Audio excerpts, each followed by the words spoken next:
नमस्कार, मैं राजेंद्र कानूनगो। आप देख रहे हैं स्टेट अपडेट। मेरे साथ मौजूद हैं वरिष्ठ पत्रकार और राजनीतिक विश्लेषक डॉक्टर शिशिर उपाध्याय। मैं उनका स्टेट अपडेट में स्वागत करता हूं।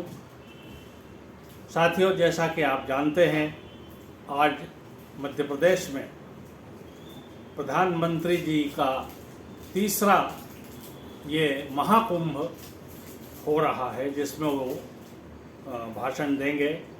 बताया जा रहा है पार्टी की ओर से कि 10 लाख कार्यकर्ता आएंगे, जिनको वो संबोधित करेंगे और जीत का मंत्र बताएंगे।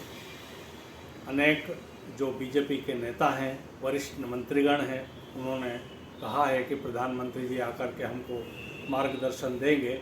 अब क्या मार्गदर्शन माननीय प्रधानमंत्री जी देते हैं, और इसके पहले के जो महाकुंभ हुए हैं उनका भारतीय जनता पार्टी को क्या लाभ मिला था, अभी वर्तमान में जो महाकुंभ होने जा रहा है उसका क्या लाभ मिलेगा। बीजेपी वैसे देखा जाए तो दूसरे दलों से काफ़ी चुनाव प्रचार में आगे चल रही है। मैं डॉक्टर शिशिर उपाध्याय से चाहूँगा कि वे हमारे स्टेट अपडेट के दर्शकों को पूरा अपडेट प्रधानमंत्री जी की यात्रा और बीजेपी की जो रणनीति है उससे अवगत कराएं। जी नमस्कार। चूँकि माननीय प्रधानमंत्री नरेंद्र भाई मोदी जी 10:55 पर भोपाल पधारे, और पधारने के साथ जिस तरीके से जो उसकी तैयारी की गई थी, जो उस आयोजन की जो तैयारी की गई थी, उसमें मध्य प्रदेश के सभी 55 जिले, जो मध्य प्रदेश में कुछ नए जिले भी बन गए हैं, उनके पन्ना प्रमुख से लेके पोलिंग एजेंट तक, जिला संगठन महामंत्री से लेके जिला अध्यक्ष से लेके ब्लॉक जो अध्यक्ष हैं, हर एक को जोड़ने की कोशिश ये पार्टी ने की है। और सर, हम अपने दर्शकों को बताना चाहेंगे कि माननीय मुख्यमंत्री शिवराज सिंह चौहान जी ने इसके पहले एक जन दर्शन यात्रा निकाली थी, और जिसमें जनता का दर्शन करने जाते थे, उसमें भी वो कम से कम 200 सीटों तक पहुंचे थे। हर विधानसभा क्षेत्र में उन्होंने सभा की थी, हर विधानसभा क्षेत्र में उनका कार्यक्रम हुआ था, और वो सरकार की योजनाओं का शिलान्यास, भूमि पूजन, और बहुत हद तक वो एक राउंड तक पूरा कर चुके थे। उन्होंने जिस तरीके से जो प्रयास किया था, वो उनका जुलाई में ये प्रयास पूरा हो गया था।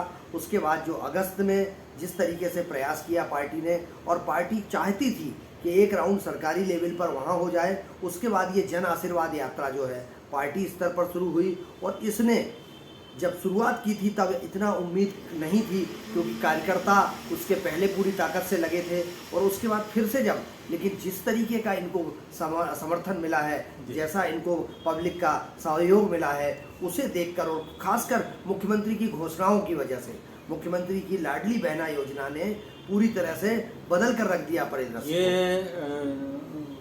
शिशिर जी, मैं कहना चाहूँगा कि लाडली बहना के सपोर्ट में ये जो एक महिला आरक्षण जो बिल संसद में लाया गया, क्या दोनों एक दूसरे के, एक सिक्के के दो पहलू साबित होंगे क्या? बिल्कुल सर। देखिए, मध्य प्रदेश की आधी आबादी मुख्यमंत्री शिवराज सिंह चौहान जी की इस घोषणा के बाद बहुत प्रभावित नजर आ रही थी। उस पर सोने पर सुहागा ये हुआ कि केंद्र में भाजपा सरकार ने 35% आरक्षण, 33% आरक्षण देने की जो घोषणा की लोकसभा में, विधानसभा में, बाकी अन्य सभी जगहों पर, उस घोषणा की वजह से, प्रधानमंत्री जी के इस पहल की वजह से मध्य प्रदेश, छत्तीसगढ़, राजस्थान में बहुत फ़ायदा मिलेगा। और जिस तरह से मुख्यमंत्री जी की इस यात्रा के माध्यम से प्रत्येक पोलिंग पे, देखिए, नो डाउट, कांग्रेस हो, आम आदमी पार्टी हो, बसपा हो, सपा हो, दूसरे राजनीतिक कोई भी दल हो, उन सब से भारतीय जनता पार्टी बहुत आगे निकल चुकी है, और उसने बहुत बढ़त बना ली है। बस इसमें एक चीज़ की जो समस्या आती है, अगर हम मूल्यांकन करें तो पिछले 2018 के विधानसभा चुनाव में भी माननीय प्रधानमंत्री जी पधारे थे, और ये कार्यकर्ता महाकुंभ हुआ था, लेकिन 18 में भारतीय जनता पार्टी 100 से थोड़े बहुत आगे पीछे रह गई थी, और सरकार बनाने से चूक गई थी। परंतु ये बाद में समीकरण बदले और बाद में सरकार बनाई, लेकिन वो जनता के आशीर्वाद की सरकार नहीं मानी जाती थी। वो ये माना जाता था कि कुछ विधायक टूट कर आए और उन्होंने कांग्रेस से दुखी थे और इनको समर्थन दे दिया। इस महाकुंभ में भी ये माननीय प्रधानमंत्री 3 बार मध्य प्रदेश में कार्यकर्ता महाकुंभ का नेतृत्व कर चुके हैं और उनको गाइडलाइन दे चुके हैं। पिछली गलतियों से सबक लेते हुए भारतीय जनता पार्टी ने इस बार, देखिए 2008 में चेहरा शिवराज सिंह चौहान थे, 2013 में चेहरा शिवराज सिंह चौहान थे, 2018 में चेहरा शिवराज सिंह चौहान थे, लेकिन इस बार पार्टी ने चेहरा विहीन चुनाव लड़ा है। उनका कहना है, जब भी सवाल पूछा जाता था कि कौन होगा मुख्यमंत्री का नेतृत्व कौन करेगा, तो वो कहते थे अभी तो हम चुनाव में हैं, और अभी भी वही कह रहे हैं। मुझे लगता है कि आज प्रधानमंत्री महोदय के मुंह से भी जब ये बात आएगी तो कोई मुख्यमंत्री अभी हैं मुख्यमंत्री, ये पहली बार ऐसा हो रहा है कि मुख्यमंत्री तो हैं लेकिन मुख्यमंत्री पद के दावेदार नहीं हैं। तो ये इससे कार्यकर्ताओं को, अगर पार्टी ने ये स्ट्रेटेजी बनाई है कि कार्यकर्ताओं को यदि शिवराज सिंह चौहान जी के नेतृत्व से या पदाधिकारियों को किसी तरीके का कोई संशय हो तो अभी निर्णय नहीं करेंगे, निर्णय बाद में करेंगे। और यही वजह है कि पूरी पार्टी के जो दिग्गज नेता हैं, चाहे कैलाश विजयवर्गीय हों, चाहे ज्योतिरादित्य सिंधिया हों, चाहे प्रहलाद पटेल हो या नरेंद्र तोमर हो, रात दिन एक करे दे रहे हैं, क्योंकि सबको उम्मीद है कि सरकार बनी तो हो सकता है इस बार मेरा नंबर आएगा। बिल्कुल, चेहरा विहीन चुनाव इस बार भारतीय जनता पार्टी लड़ रही है।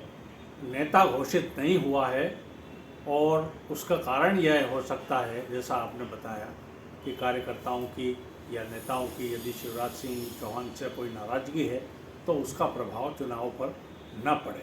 अब यहाँ पर एक बात और मैं आपसे